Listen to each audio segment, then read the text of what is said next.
Young tiger NTR గారు, దర్శకుడు కొరటాల శివ గారు మెగాస్టార్ చిరంజీవి గారికి చెడు చెయ్యబోతే ఆయనకు మంచి జరిగిందంటున్నారు సినీ పరిశీలకులు. అది ఎలాగో విశ్లేషిద్దాం.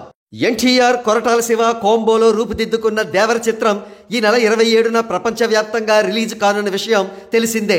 అయితే ఈ సినిమాకు దురదృష్టవశాత్తు కొరటాల శివ దర్శకత్వం వహించిన ప్రీవియస్ ఫిలిం ఆచార్య డిజాస్టర్ ఇంపాక్ట్ ఉంది.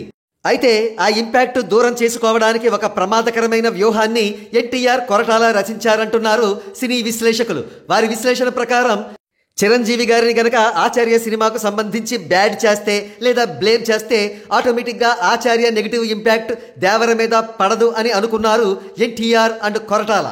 అందుకే ఎన్టీఆర్ కొంతకాలం క్రితం ఒక ఇంటర్వ్యూలో మాట్లాడుతూ వర్క్ చేసే ఎన్విరాన్మెంట్లో పాజిటివ్ వైబ్స్ ఉండాలి అన్నట్లుగా వ్యాఖ్యానించారు. అంటే దాని అర్థం ఆచార్య సినిమా టైంలో కొరటాల శివకు అటువంటి పాజిటివ్ అట్మాస్ఫియర్ క్రియేట్ కాలేదు. ఇక ఇటీవల కొరటాల శివ కూడా ఒక ఇంటర్వ్యూలో మాట్లాడుతూ మన పని మనల్ని చేసుకొనిస్తే అంతా ప్రశాంతంగా ఉంటుంది, అంతేగాని వేలు పెట్టి కెలిగితే మాత్రం అంతా నాశనం అవుతుంది అన్నట్లుగా మాట్లాడారు. చిత్రం ఏమిటంటే వాస్తవం ఎన్టీఆర్ గారు కొరటాల గారు చెప్పిన దానికి పూర్తి విరుద్ధంగా ఉంది. కొరటాల గారు ఆచార్య ప్రొడక్షన్లోనూ డిస్ట్రిబ్యూషన్లోనూ కూడా వేలు పెట్టారు. అంతేకాకుండా ఎవరో రైటర్ రాసిన స్క్రిప్ట్ను ఎత్తుకొచ్చి ఆచార్య సినిమాను కొద్దిపాటు తీశారు.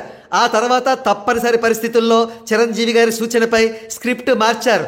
సో ఆచార్య సినిమా డిజాస్టర్కు కర్త కర్మ క్రియ మొత్తం కొరటాలే. సరే, ఆ సంగతి అలా ఉంచితే చిరంజీవి గారికి చెడు తలబెట్టబోతే అది మంచిగా ఎలా పరిణమించిందో చూద్దాం. మొత్తం 156 సినిమాల్లో 537 పాటల ద్వారా 24,000 డాన్స్ మూవ్స్ వేసినందుకు గాను చిరంజీవి గారికి ప్రపంచంలో మరి ఏ ఇతర నటుడికి దక్కని అపూర్వమైన గౌరవం దక్కింది. అదే గిన్నిస్ బుక్ ఆఫ్ వరల్డ్ రికార్డ్స్లో స్థానం. Guinness book representatives and Bollywood super star Aamir Khan గారి చేతుల మీదుగా చిరంజీవి గారు ఈ సర్టిఫికేట్ అందుకున్నారు. ఎన్టీఆర్ గారు మరియు కొరటాల శివ గారు చిరంజీవి గారిపై ఎగనిస్ట్గా నెగిటివ్ రిమార్క్స్ చేసిన కొద్ది రోజులకే చిరంజీవి గారికి ఈ గౌరవం దక్కడం ఒక విశేషం. సరిగ్గా ఇక్కడే కాకతాళీయంగా జరిగిన మరొక విశేషాన్ని కూడా చెప్పక తప్పదు. చిరంజీవి గారు Guinness book of world records సర్టిఫికెట్ను అందుకుంటున్న సమయంలోనే దేవర ప్రీ రిలీజ్ ఈవెంట్ దురదృష్టవశాత్తు క్యాన్సిల్ కావడం ఒక దురదృష్టకరమైన విశేషం.